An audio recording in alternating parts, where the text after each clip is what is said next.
He looked me dead in the eyes and said, "There's no place for losers at my Christmas table." And for a second I actually believed him. Not because I'm a loser, but because I'd spent years paying for that table. The lights, the food, the house.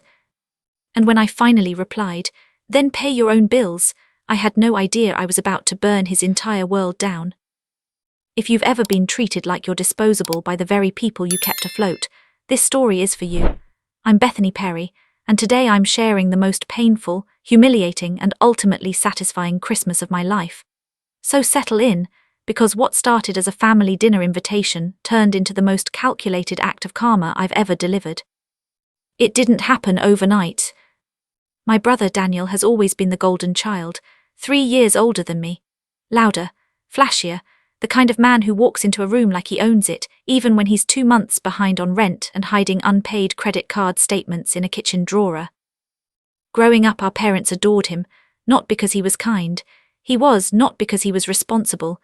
He definitely was, but because he was charming. He knew how to smile at the right moment, how to hug our mom just long enough to make her forget the dent he put in Dad's car. I was the quiet one, the dependable one, the one who worked 2 part-time jobs in college while Daniel found himself for 6 years. When our parents passed away within 18 months of each other, everything shifted. I was 27, Daniel was 30, and suddenly I wasn't just the younger sister, I was the executor of the estate. Our parents didn't leave much, a modest house, some savings, a few investments, nothing extravagant, but Daniel saw dollar signs. "Split it 50-50, he said at the lawyer's office, leaning back in his chair like he was negotiating a business deal instead of discussing our parents' lives. I nodded, "That's the plan." What he didn't mention was the mountain of debt collectors already circling him. The house was sold, the money divided, I invested mine carefully, paid off my student loans, put a down payment on a small condo, built stability. Daniel bought a brand new SUV. He upgraded his apartment, designer furniture, high-end appliances, a sound system that probably cost more than my entire living room. "Life's short," he told me over the phone. "You can't take money with you." "No, you can't, but you can run out of it." The first time he asked for help, it was subtle. "Hey he said casually one night. "You're good with money, right? I'm just in a temporary bind. Could you spot me $2,000? I'll pay you back next month." I hesitated. 2,000 wasn't pocket change. "Next month?" I asked. "Promise." I wired it. Next month came and went. Then it was 3,000, then 5, then "Just cover this credit card, I swear it's the last time." It wasn't the last time. By the 3rd year I wasn't just helping him, I was sustaining him. I co-signed a lease when his credit tanked. I paid his utility bills when they were about to be shut off. I even quietly covered part of his mortgage when he decided renting was throwing money away, and somehow convinced a lender to approve him. He never told people that part. To the outside world, Daniel was thriving. Holiday parties, Instagram vacations, expensive watches, a fiancée named Chloe who believed she was marrying into success. I was the background character, the boring sister, the one who worked in accounting and played it safe. But every Christmas dinner, it was at his house, and somehow I was the one buying half the groceries. The tension built slowly. Little comments, little jabs. "You're still single?" Chloe asked one year, sipping wine I paid for. "Don't you get lonely?" Daniel laughed. "She's married to spreadsheets." Everyone chuckled. I smiled, always smiled. Then came last Christmas. I had just finished paying off the final chunk of Daniel's overdue property taxes. He didn't know I'd done it. The notice had come to the house. He was days away from penalties.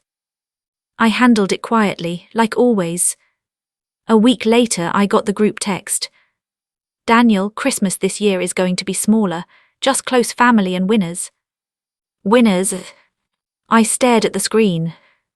Chloe followed with a laughing emoji. No negative vibes allowed. I didn't respond. A few hours later, my phone rang. "Hey," Daniel said too casually. "Hey, so about Christmas. What about it?" "It's just we're doing things differently this year. Networking, A few important people are coming, Chloe's boss, some investors. And, I asked, my voice steady. And we just don't think you'd fit the vibe.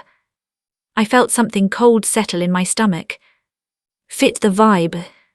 Come on, Em, don't make it dramatic. You know how you get, quiet, intense, it's a celebratory thing. I've been at every Christmas. Yeah, well, he exhaled sharply, there's no place for losers at my Christmas table. There it was. Clear, clean, cruel. Loser. I swallowed. Losers. You're almost 35, no husband, no kids, you work a 9 to 5, you don't take risks, you don't win. My hands were shaking but my voice didn't, and you do. Obviously. I almost laughed. Instead, I said the sentence that changed everything. Then pay your own bills. Silence. What? He snapped. You heard me. If I'm such a loser, stop living off my money. I don't live off you. Oh, I said softly, check your property tax receipt, and your utilities from March, and your mortgage top-up from July. Dead silence. You had no right. I've had every right, I interrupted, because without me your winner lifestyle would have collapsed 3 years ago. He was breathing hard now. So what, this is blackmail? No, I said calmly, this is the end. I hung up. And for the first time in years I didn't feel small. I felt awake. That night I couldn't sleep. My chest felt tight. My mind replayed every moment I'd swallowed an insult, every holiday where I paid and pretended I hadn't. I opened my laptop at 2:14 a.m. and I started making a list. Every payment, every transfer, every bill, every co-signature. I wasn't guessing, I had records. The total made my breath hitch.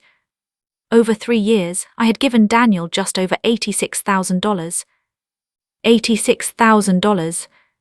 For someone who called me a loser. That's when the hurt turned into something sharper. Not rage, not yet. Clarity. I had leverage.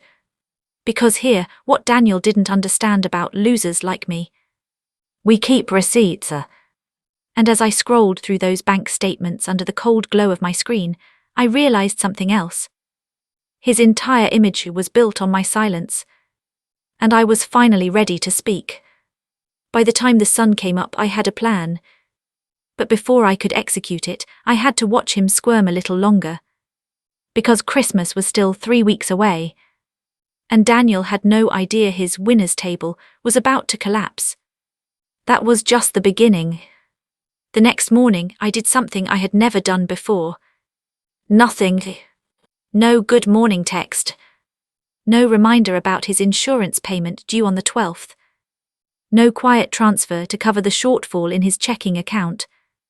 Silence is powerful when someone is used to your rescue. By noon, my phone buzzed.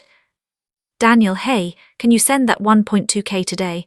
Mortgage auto-withdraw hits tomorrow. I stared at the message for a long time. That number used to trigger anxiety in me. A reflex, fix it, handle it, don't let him drown. Instead, I typed 3 words. No, I can't. The typing bubble appeared instantly. What do you mean you can't? I mean I won't. Another pause. Are you still on that loser comment, grow up? There it was again, dismissal, minimization, the way he always twisted things so I looked dramatic and he looked practical. I put my phone face down and went back to work. My chest felt tight, not because I doubted myself, but because this was new, this was me refusing to save him. By evening he called. I let it ring twice before answering. What's wrong with you? He demanded. Nothing. You're going to let my mortgage bounce. You're going to let your mortgage bounce, I corrected. You know how this looks. To who? To everyone, he snapped.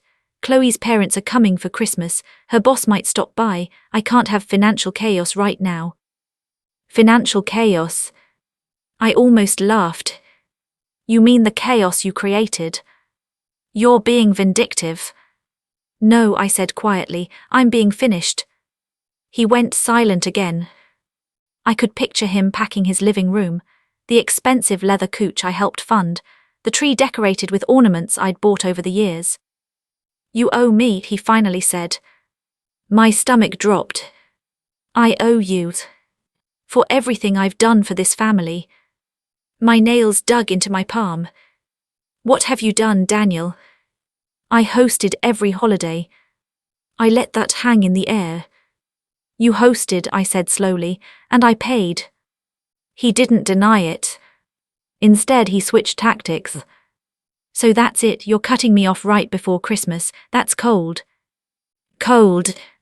I had been warm for years, warm enough to burn through $86,000. "I'm not cutting you off," I replied. "I'm just not funding you anymore." "You'll regret this." I almost said I already regret everything, but I didn't give him that. "Good night, Daniel." I hung up. And that's when the shaking started. Standing up to him didn't feel triumphant yet. It felt terrifying, like stepping off a ledge without knowing if there's ground beneath you. Because here's the ugly truth. When you've been the responsible one your whole life, your identity gets tangled up in being needed. And Daniel needed me. If he didn't need me anymore, what was I? That night I didn't sleep much. I kept imagining worst-case scenarios. What if he lost the house? What if Chloe found out everything? What if our extended family blamed me? But underneath the fear was something else. Relief. The next week was quiet. Too quiet. No requests, no calls, no sarcastic comments in the family group chat. I should have known he was plotting something. It came on a Friday evening. I got a call from my Aunt Linda. "Emily," she said gently, "is everything okay between you and Daniel?" My pulse spiked. "Why?" "He mentioned you've been struggling lately." "Struggling? With what?" I asked carefully. "He said you're having financial issues, that you asked him for help and he had to say no." The audacity was almost impressive.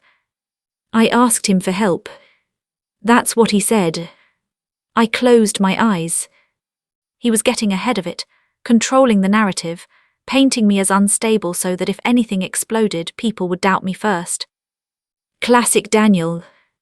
"I'm fine," I told her, "more than fine." She hesitated. He seemed concerned. Of course he did, concerned golden boy, responsible older brother.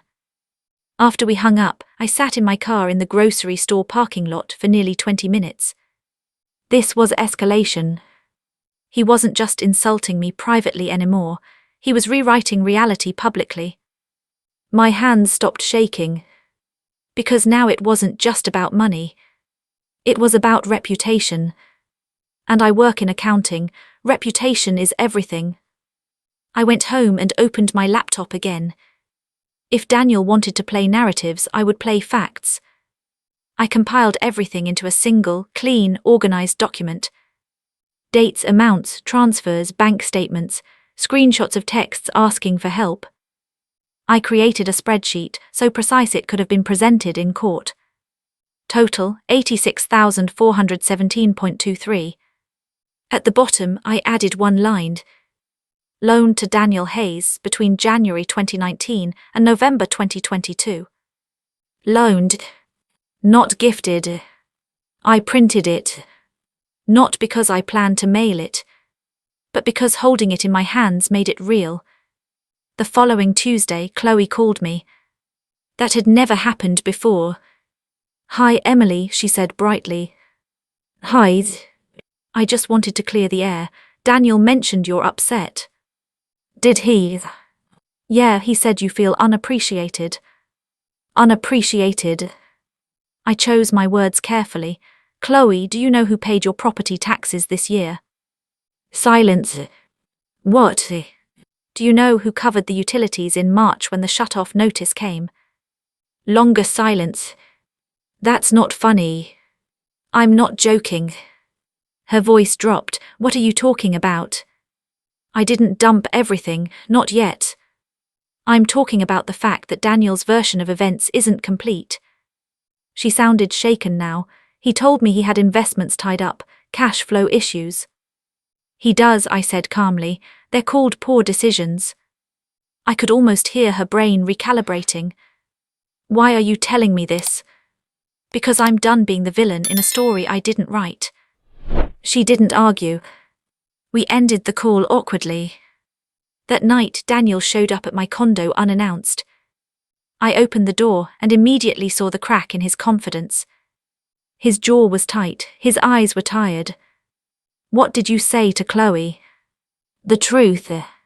You're trying to sabotage my relationship. No, I said evenly. I'm refusing to protect your lies. He stepped closer. You think you're better than me because you save money. I think I'm better than being used. That hit him. You're jealous, he spat. You've always been jealous. Of what? The debt, the fake lifestyle, the fiancé who didn't know the full story.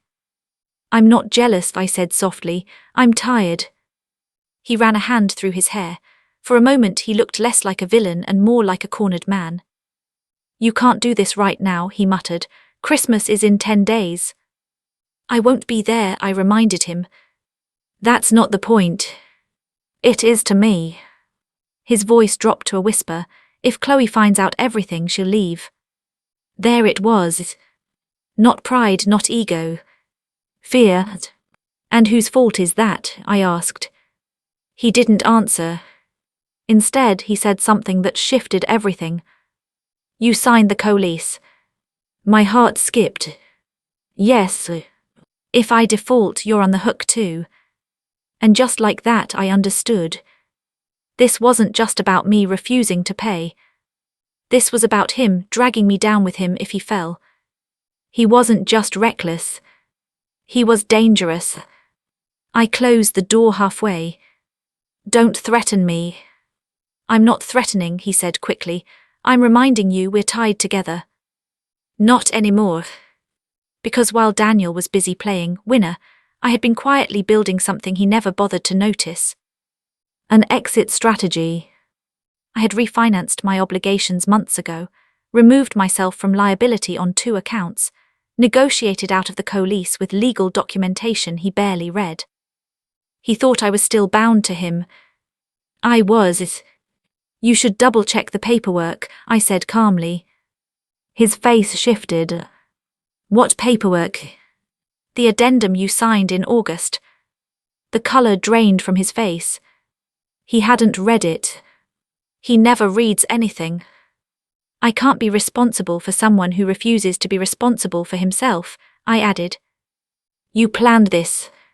No, I said, I prepared. He stood there, breathing hard. For the first time in our lives, he had no leverage. And he knew it. Don't ruin Christmas, he said finally, softer now. I looked at him for a long moment. You already did. I closed the door. But I didn't feel victorious yet. Because something told me this wasn't over. Not even close. 3 days later, Chloe sent me a text. Can we meet, just us? And I knew. The house of cards was starting to shake. I just didn't know how hard it was about to fall. And what I would have to sacrifice when it did. We met at a quiet cafe halfway between her office and my condo. Chloe looked different. Less polished, less glossy. Her makeup was minimal, like she hadn't slept much. She kept stirring her coffee long after the sugar had dissolved. I need you to be honest with me, she said finally. I will. Is Daniel in debt? There it was, no small talk, no pretending. Yes, I said. How much? I hesitated, not because I wanted to protect him, but because numbers have weight, and once you drop them on someone you can't take them back. Last I calculated, around 140,000, not including the mortgage. Her spoon clinked against porcelain. He told me he had business investments. He has credit cards. She closed her eyes briefly. He said you were unstable, that you resent him, that you're trying to break us up because you're lonely. That strung more than I expected. I've covered his bills for 3 years, I said calmly. Utilities, taxes, insurance gaps, I have records. She looked at me sharply. Records. I work in accounting, Chloe. I slid a slim folder across the table, not the full binder, just copies of 3 major payments, property tax receipt, utility shut-off notice with my payment confirmation, mortgage top-up transfer. Her hands trembled as she flipped through them. He told me he paid that, she whispered. I know. Silence settled between us, thick and heavy. Outside, people walked past laughing, wrapped in scarves and holiday shopping bags. The world looked festive, warm, safe. Inside that cafe, something was breaking.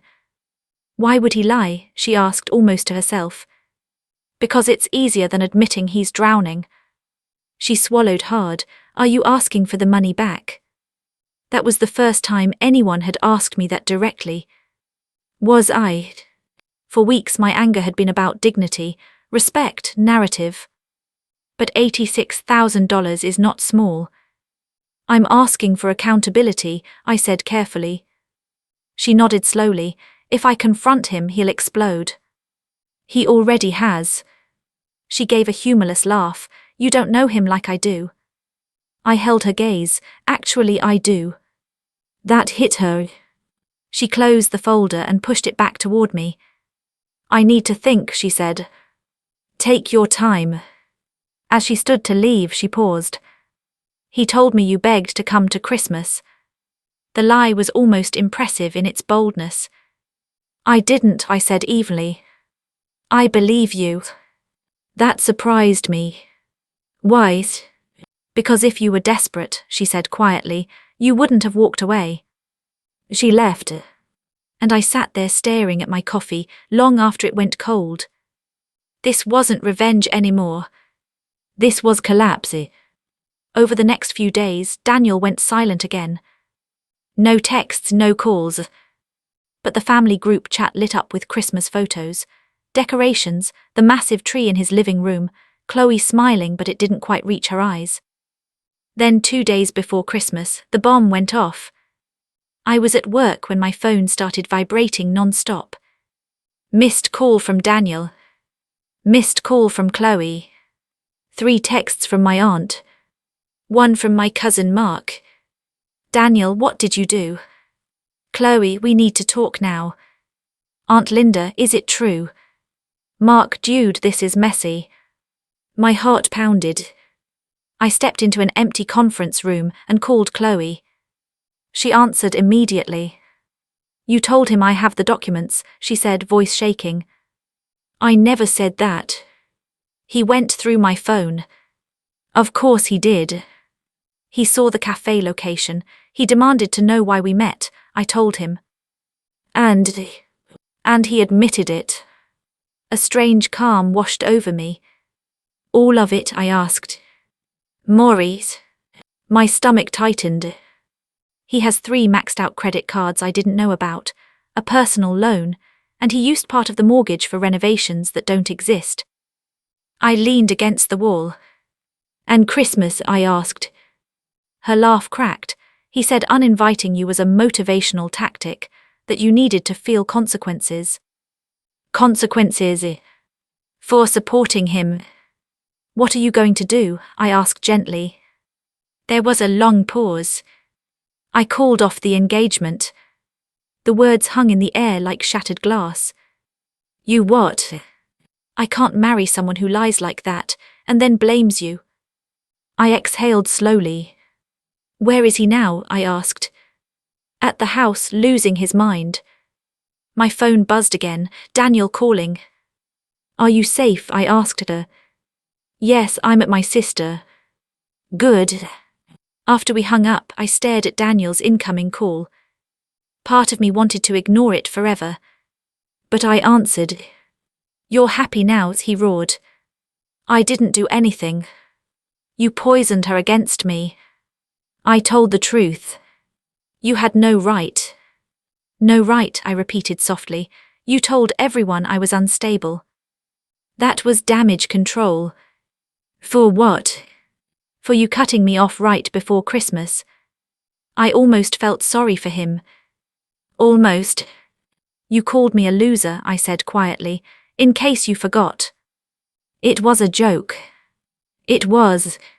He went silent for a beat. You think you've won? He asked, voice low and dangerous. This isn't about winning. You ruined my life. No. His choices did that. I didn't make you lie, I said. You think she won't come back? She will, she always does.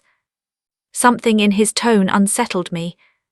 Daniel, I said carefully, you need help. I need you to fix this. There it was again. Fix it. Save me. Absorb the fallout. No, I said. You owe me that.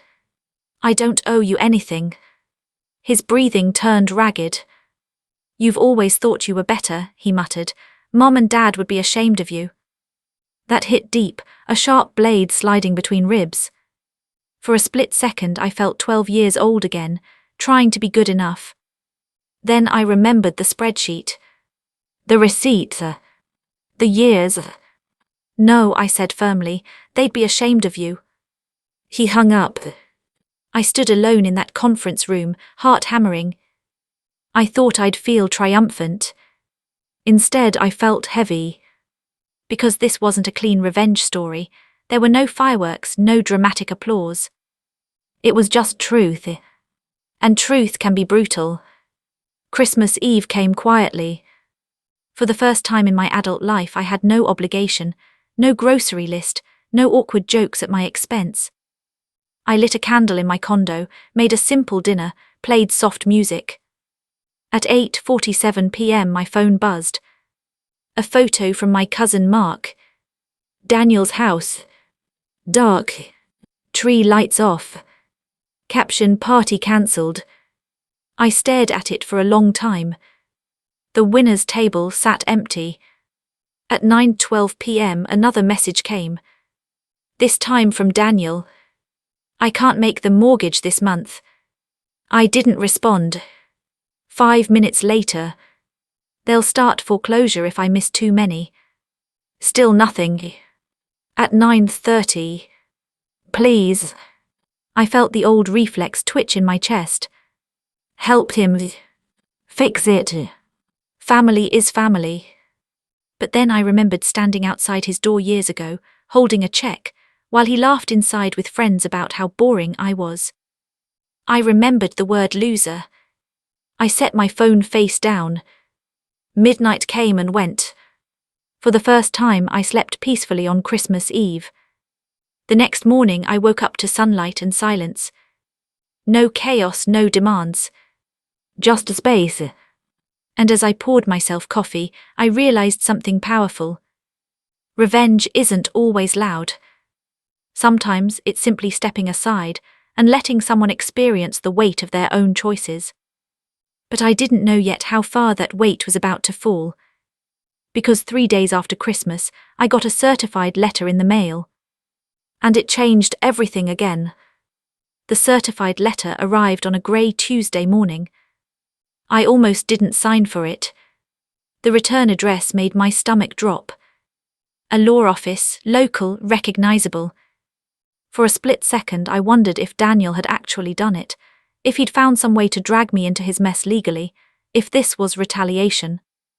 My hands were steady when I opened it. That surprised me. Inside was a formal notice. Daniel had missed 2 consecutive mortgage payments. The bank was initiating pre-foreclosure proceedings. And because my name had once been attached to the original co-lease before the refinance, I was being notified as a prior financial participant. Not liable. Not responsible. Just informed. I read the letter twice. Then a third time. He was actually losing the house. I sat down at my kitchen table and let that reality settle. This wasn't a bluff, it wasn't drama, it wasn't manipulation. It was consequence. My phone rang before noon. Daniel. I let it go to voicemail.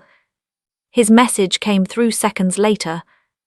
You got the letter, didn't you? Don't pretend you didn't, you're still connected to this. If this hits foreclosure, it'll affect you too. You think your credit is untouchable. His voice sounded different. Less arrogant. More frantic. I didn't call back. Instead, I called the bank directly. After navigating automated menus and holding music that felt like psychological warfare, I finally spoke to a representative. Yes, she confirmed, you were removed from liability as of August. You are not financially responsible for the mortgage. Not responsible. The words felt like oxygen. When I hung up, my hands were shaking. Not from fear. From relief. Daniel had played the wrong game with the wrong person.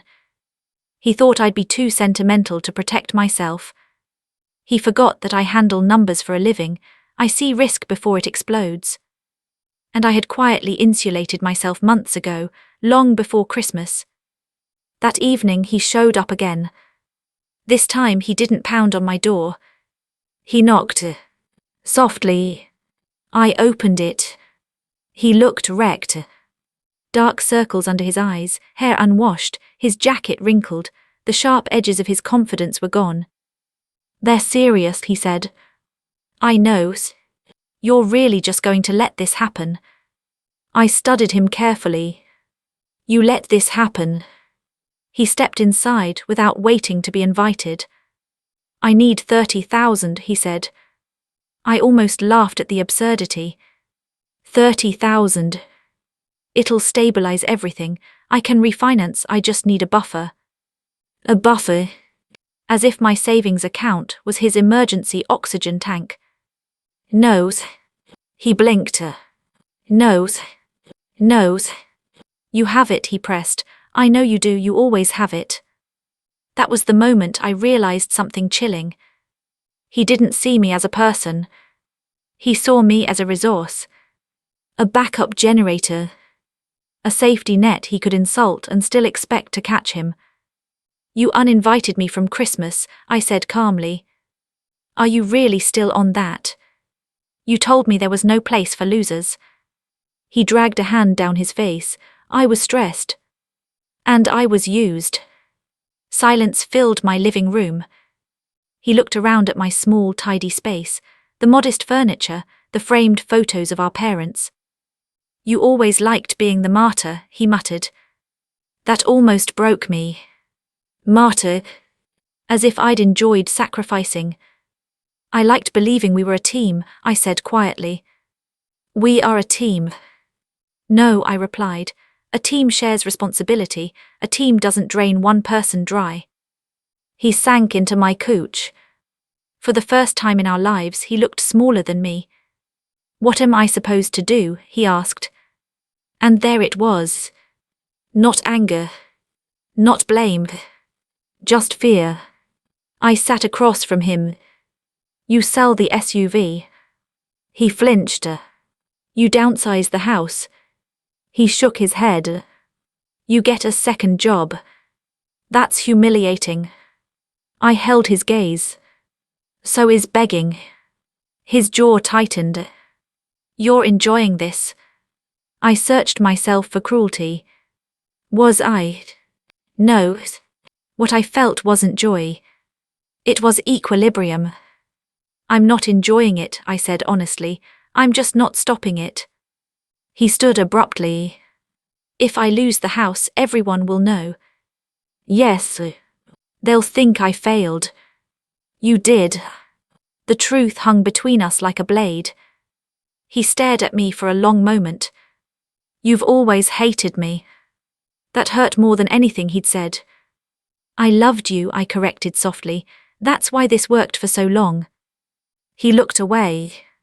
And for the first time, I saw shame flicker across his face. Not performative guilt. Real shame. But shame without change is just self-pity. I can't fix this for you, I said. He walked to the door. Right before leaving, he paused. If I lose everything, he said quietly, you lose a brother. I didn't respond. Because the truth was, I'd been losing him for years. The door closed. And with it, something final. The next few weeks unfolded like slow-motion collapse. Chloe moved her things out officially. Word spread through the family. The business investments story unraveled. By mid-January, the SUV was listed for sale. By February, the house went on the market. It didn't sell fast.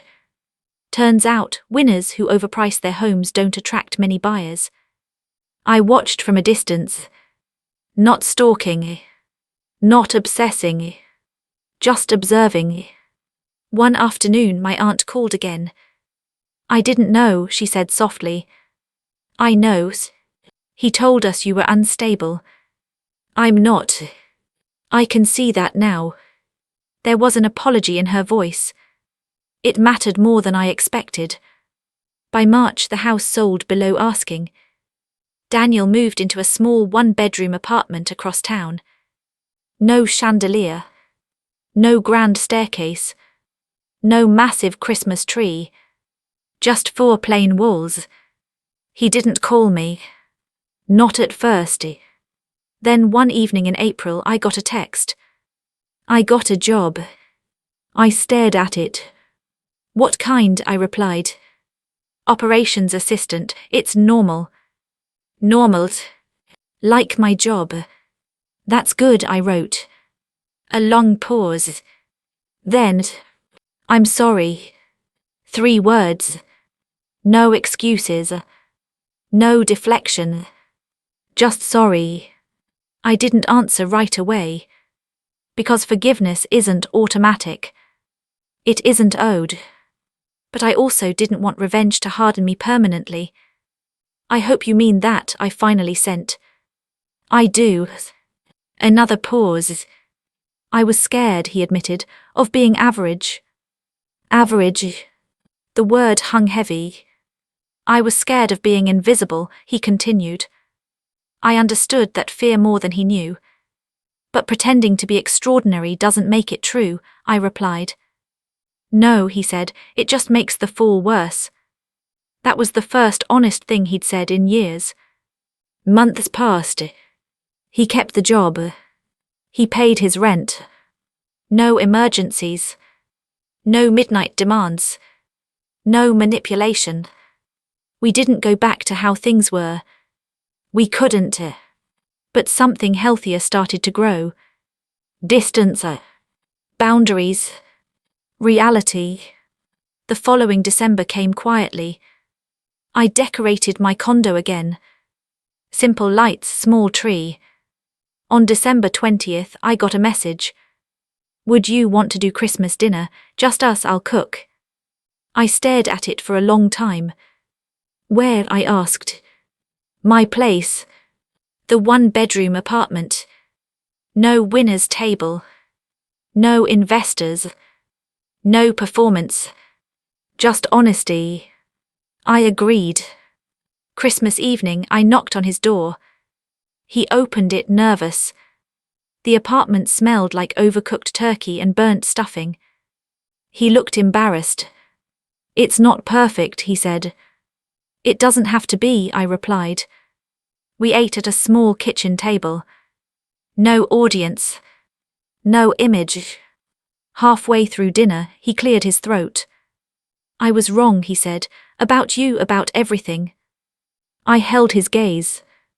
You don't have to prove you're better than anyone, I said. You just have to be responsible for yourself. He nodded. No defensiveness. No sarcasm. Just acceptance. And in that quiet apartment, I realized something powerful. The best revenge wasn't ruining him. It was refusing to let him ruin me. It was stepping back. Letting reality hit. Letting him face it. And walking away with my dignity intact. He lost the house. The fiancé. The image. But he gained something he'd never had before. Accountability. And I gained something too. Myself. So when he once said there was no place for losers at his Christmas table, he was right. Because I finally built my own table. And this time the only requirement to sit at it was honesty. If you've ever been made to feel small by someone you supported, remember this. You don't have to scream. You don't have to destroy them. Sometimes the most powerful move is simply stepping aside and saying, then pay your own bills. I'm Bethany Perry. If this story resonated with you, share your thoughts below. And if you believe in accountability, boundaries, and karma that doesn't need to shout, make sure you're here for the next one. Because sometimes justice doesn't explode. Sometimes it quietly rearranges everything.